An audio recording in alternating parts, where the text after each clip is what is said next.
Something that I haven't done in a while is I haven't shown you guys my power ratings.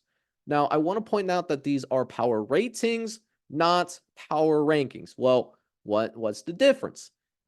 The difference is that this is not how I would go about ranking these teams, and I'll go into more detail about that because I know there's that AP poll, and we'll get to that later. But going back to our power ratings, what my power ratings try to ask themselves is, okay, if you have two teams based on their current body of work and based off of, some other factors, who would be favored over whom on a neutral side field? If you take home stadiums out of it and you take and count their entire, body of work. And it's also expectation based, right? So let's say you're a 20-point favorite and you win by 30, you would be rewarded in my power rating model. But let's say you're, say, a 40-point favorite and you only win by 20. You would actually be punished in the model because you didn't win as much as what you're expected to win by. So, hope that makes sense. And without further ado, we do have quite a bit of muscle movement, but mainly in the bottom half of this any given Saturday, top 25. So we're going to be like Drake. We're going to start from the bottom and work our way up to the very top.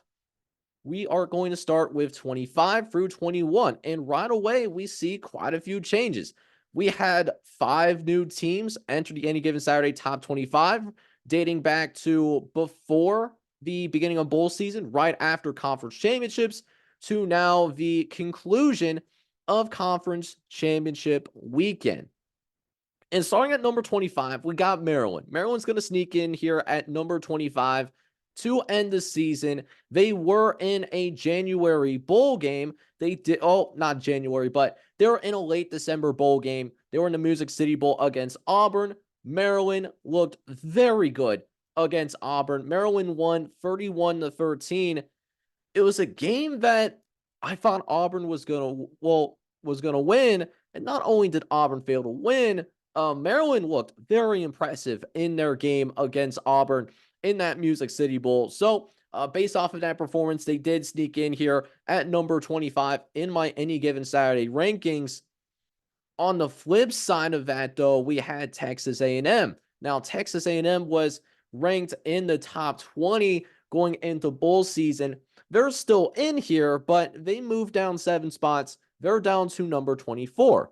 Texas A&M played in the Texas Bowl, played a ranked Oklahoma State squad, and even though Oklahoma State was ranked, the betting markets actually had Texas A&M favored for a long time, and that didn't come to fruition either. So Texas A&M, they lose in the Texas Bowl to Oklahoma State. They of course get dinged for that, even though Texas A&M was not necessarily at full strength. So that's why they're there at number 24.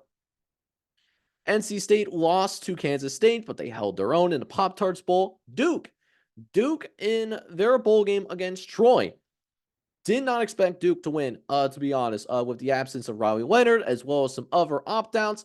I thought this was a really good opportunity for Troy to really cement themselves as one of the best group of 5 teams in the country. And unfortunately, that didn't happen. Duke not only exceeding expectations, but winning outright against Troy in a defensive struggle. I believe it was 17-10, that final score. So shout out to the Duke Blue Devils. We did rank them number 22 in our final power ranking model of this season. And then rounding out this group, you have Virginia Tech at 21, who had a big win against Tulane in the Military Bowl.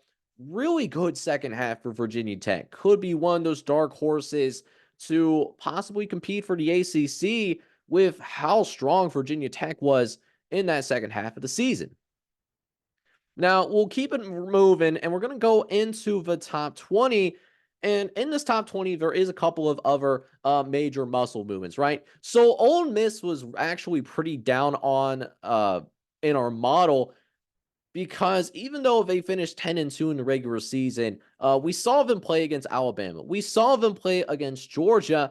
And not only did they lose in both of those games, but they did not look good in either of those games. They get blown out. So Ole Miss gets hurt heavily, but They are back in this top 25. And the reason why they're back into this top 25, they got a big win against Penn State.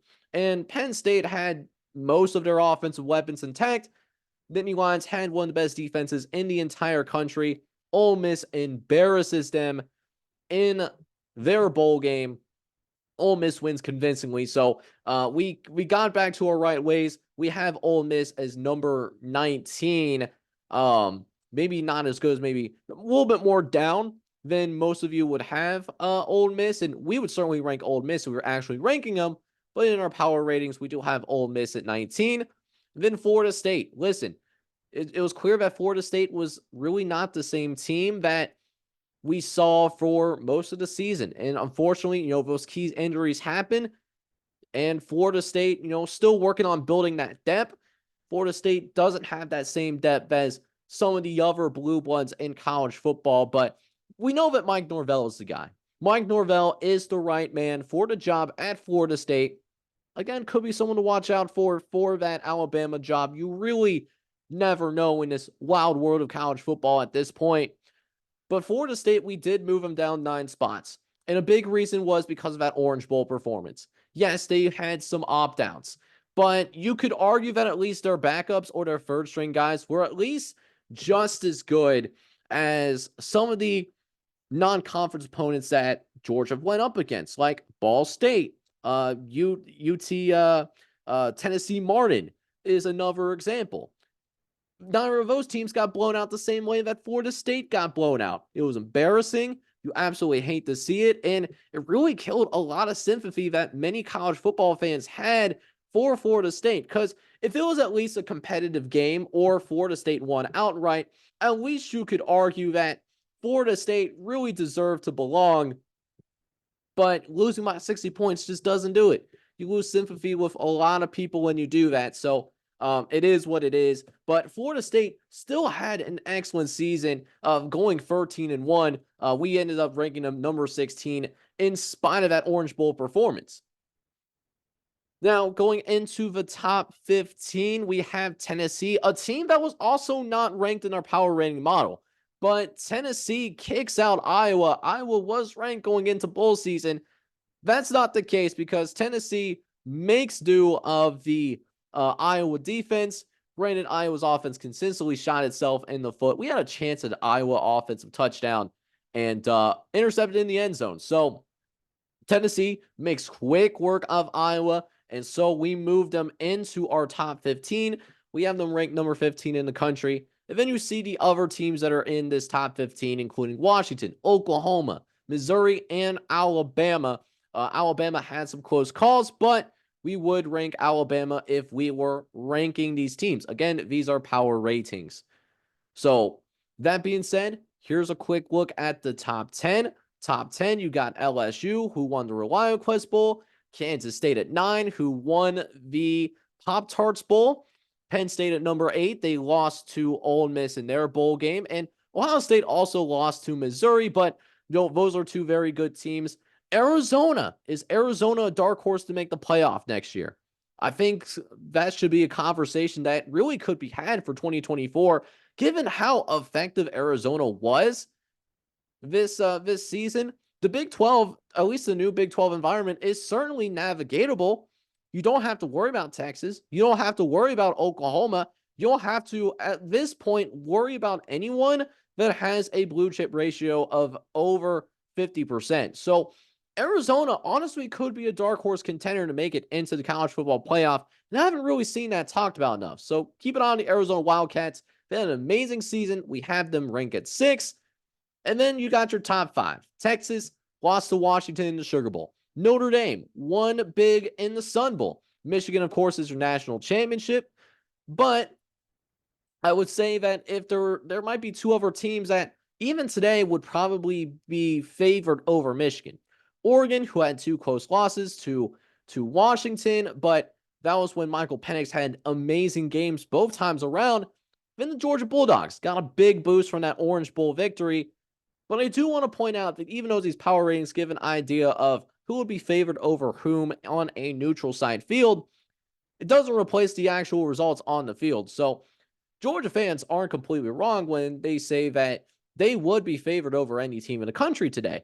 They're not necessarily wrong in that, in my opinion, but you had a chance to prove that you're a college football playoff team. It's called the SEC Championship. It basically was treated like a quarterfinal matchup between Georgia and Alabama. Alabama won. So, to keep it in terms of the 12-team field that's coming next year, Georgia, you were knocked out in quarterfinals. Sucks to sucks, but you certainly had your fair share of chances. And for the first time in 3 years, the Bulldogs are not going to be your national champion. But let me know down in the comments section what you think of this final top 25. Do you think a team is too high, too low? Any other grievances? We'd love to hear your opinion about the Any Given Saturday top 25 power ratings. Definitely let me know down in that comment section.